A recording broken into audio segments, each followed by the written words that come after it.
Codex requires, mandates that all food be irradiated unless it's eaten locally and raw. All food, including organic food, of course. So is it organic afterwards? Go to Codex Alimentarius, do a Google search, and look, there are drop-down menus at the top of the official Codex page. Look at the toxins and the veterinary chemicals and the levels that are set. They are terrifying. In 2001, 176 countries, including the United States, got together and they said there are 12 really bad organic chemicals. They're called POPs, persistent organic pollutants.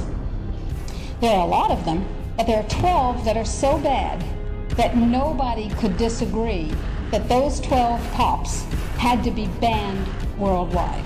Codex has brought back seven of the 9 forbidden POPs that 176 countries banned worldwide. Dieldrin, aldrin, hexachlorobenzene. And the food that is imported from other countries that contains these substances cannot be stopped at our borders, because otherwise it would be, God forbid, a trade violation. That's how Codex works. In the WHO-FAO projections, the epidemiological projections, they estimate, not I, they estimate, they're the experts, that just the vitamin and mineral guideline alone, when it goes into global implementation, will result in a minimum of 3 billion, that's B, bad, big, billion deaths. 1 billion through simple starvation. Those folks who die are not particularly economically successful from the point of view of the corporations, but the next 2 billion, they will die from the preventable diseases of undernutrition. Who will live? Probably those people who are wealthy enough and powerful enough to have their own pushers of clean food and nutrients.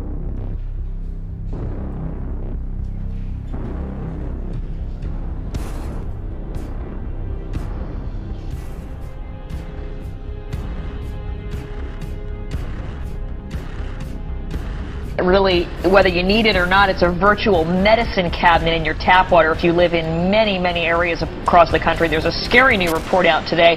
The Associated Press did a big amount of research on this, and the findings show that there were traces of prescription drugs in the water supply used by 41 million Americans in some of the biggest cities in the U.S.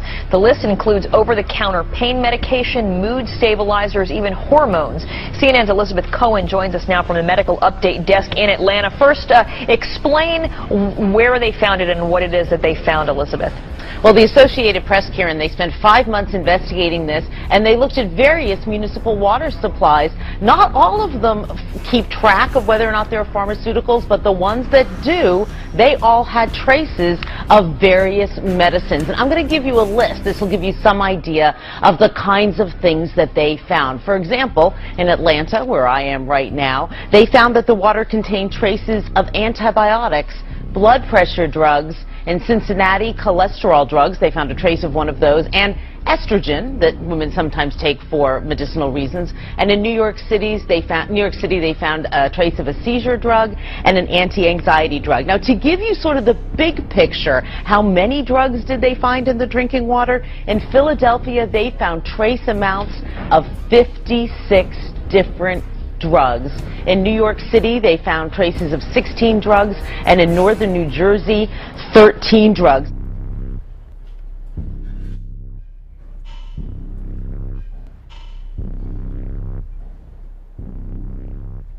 Ladies and gentlemen, the origins of the environmental movement as we see it began back in 1968 when the Club of Rome was formed. The Club of Rome has been described as a crisis think tank, which specialises in crisis creation. The main purpose of this think tank was to formulate a crisis that would unite the world and condition us to the idea of global solutions to local problems. In a document called The First Global Revolution, authored by Alexander King and Bertrand Schneider, on pages 104 and 105, it stated, "In searching for a new enemy to unite us, we came up with the idea that pollution, the threat of global warming, water shortages, famine and the like would fit the bill. All these dangers, of course, will be caused by human intervention that will require a global response." That's the origin of global warming, ladies and gentlemen. Sorry. In 1992, former President of the United States, George Bush Sr. said, "Effective execution of Agenda 21 will require a profound reorientation of human society, unlike anything the world has ever experienced. A major shift in the priorities of both governments and individuals, and an unprecedented redeployment of human and financial resources. This shift will demand that a concern for the environmental consequences of every human action will be integrated into individual and collective decision-making at every level." Cutting through the code, I want everyone to consider what the words "profound reorientation of all human society" and "unprecedented redeployment of human and financial resources" actually means. For everyone here tonight not familiar with Agenda 21, I would suggest that this is the beginning of your learning curve, not the end. In 1992, Maurice Strong, Secretary General of the UN Earth Summit and member of the Club of Rome, said, "It is clear that current lifestyles and consumption patterns of the affluent middle class, involving high meat intake, consumption of large amounts of frozen and convenience foods, use of fossil fuels, ownership of motor vehicles, small electrical appliances, home and workplace air conditioning, and suburban housing are not sustainable." Put those statements together with the previous one, and it must become clear that Agenda 21 is about controlling every aspect of our lives: how we eat, what we eat, how much we eat, how we move around, food production, the amount of food, and where we even live. Dixie Ray, former Washington State Governor and Assistant Secretary for Oceans and International Environmental and Scientific Affairs, stated, "Agenda 21 seeks to establish a mechanism for transferring the wealth from citizens to the third world. Fear of environmental crisis would be used to create a world government and UN central direction." From a report in the 1976 UN's Habitat 1 conference, land cannot be treated as an ordinary asset, controlled by individuals and subject to the pressures and inefficiencies of the market. Private land ownership is also a principal instrument of accumulation and concentration of wealth, therefore contributes to social injustice. In other words, ladies and gentlemen, if you work hard and you exercise good financial management and invest in property, you are contributing to social injustice. In a report from the President's Council on Sustainable Development, we need a new collaborative decision process that leads to better decisions, more rapid change, and more sensible use of human, natural and financial resources in achieving our goals. And at the same time, Harvey Reuven, Vice Chair of the Wildlands Project, says individual rights will have to take a back seat to the collective. J. Gary Lawrence, advisor to President Clinton's Council on Sustainable Development, participating in a UN advocated planning process would very likely bring out many of the conspiracy fixated groups and individuals in our society, and here we are. This segment of our society, who fear one world government and UN invasion, through which our individual freedoms will be stripped away, would actively work to defeat any elected official who joined the conspiracy by undertaking Agenda 21. So we will call our process something else. We will call it comprehensive planning or growth management or smart growth. We ended up with sustainable development.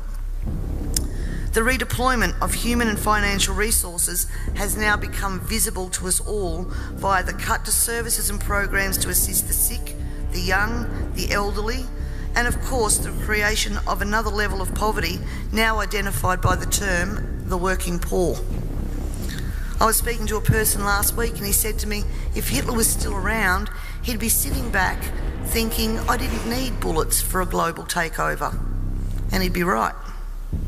We see daily cash grabbing via new taxes called levies, supposedly because we are cash strapped in this state, and at the same time see big project spending that does not fit with the message that we are in financial crisis.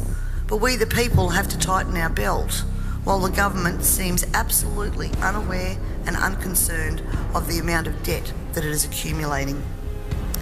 This in turn means that taxes, levies, fines and other penalties increase, as well as the cost of living rising exponentially, and the ordinary citizen's ability to exist well is compromised with almost every law that we pass. We're constantly paying for so-called services that we don't receive. This is wealth redistribution at the grassroots level, redeployment of financial resources, ensuring only hardship for the citizens who just really want to get on with their lives. The Parliament has also ventured into the rights of people to own and retain their property and manage it without government interference. In particular, the laws around, as Peter said, water allocation, natural resource management, the Native Vegetation Act, Development and Planning Act, which are all equally toxic to our food producers as they are to our long-term security, we city dwellers. Everyone needs to remember, we all pay a natural resource management levy on our tax rates. So this is not just going to affect the food producers. The intrusions into our property that Peter was talking about that land producers are going through will roll out into the suburbs and into the city because they have the authority to do that.